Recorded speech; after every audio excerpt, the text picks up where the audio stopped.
Hi, Carl DeLuca here. I just finished a termination and adoption, and I wanted to do a quick video on the subject because there's a lot of misconceptions and confusion about the issue. And I'm talking about terminating the parental rights of another parent, which, if you ask most attorneys in this state if you can do that, they'll tell you that you can't. DCF can terminate the state, it can terminate the parental rights for various reasons, but you can't terminate the parental rights of the other parent in Rhode Island. And for the most part, that's true, but there are exceptions, and there's an important exception, and that's when a termination is done in conjunction with an adoption, which can be done under certain circumstances.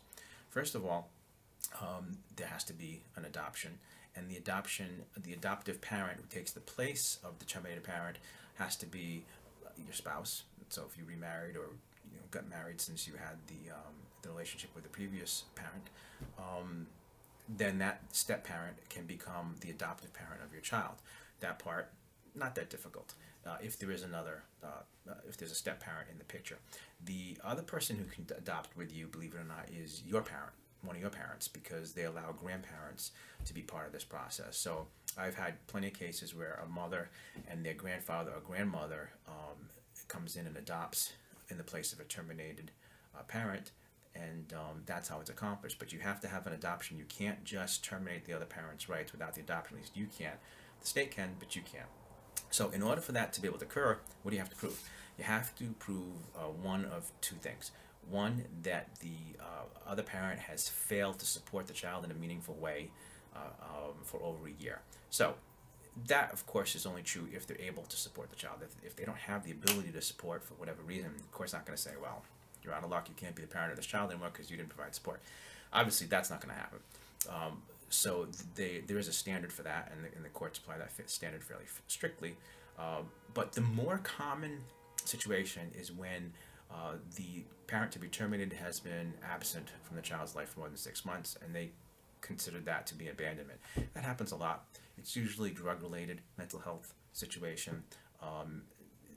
If they're, being held prisoner in another country, I don't think the court's going to terminate the parental rights on that basis, because it's not something that they have control over. Although, if they committed a serious crime, the court might take that into consideration as well, and that's why they're being held. So those are the criteria. You have to have an adoption in place, and it has to be either your spouse who does the adoption or a grandparent of the child who does the adoption. And one of the other two criteria have to be in place, one of which is failure to support the child, and the other one is abandonment. The process is pretty straightforward. Most of the cases that we get are uncontested. The other parent is absent and doesn't show up. Sometimes we can't even find the other parent. So for the most part, they're uncontested. I have taken some of these cases to trial and to the Rhode Island Supreme Court. There's a decision in the Rhode Island Supreme Court that sustained a case that I had where we had a grandparent do the adoption. I think it may have been one of the first ones, and that's why I went to appeal, because people weren't really clear on whether or not that was legit. And it, in fact, was in the statute, and the Rhode Island Supreme Court determined that it was legit.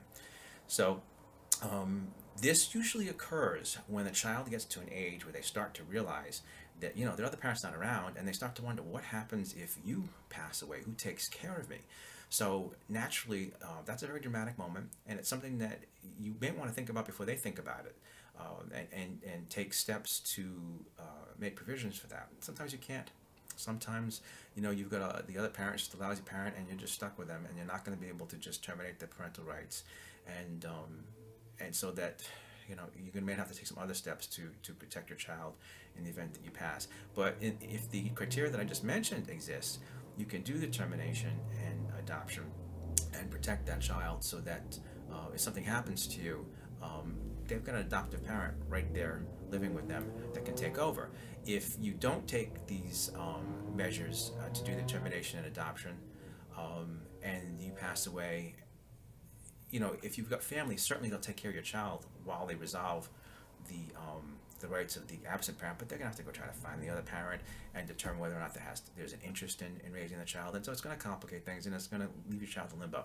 So if those circumstances exist and you think you can do an adoption in conjunction with a termination, it is something that's possible in the state, and although a lot of people think it's not.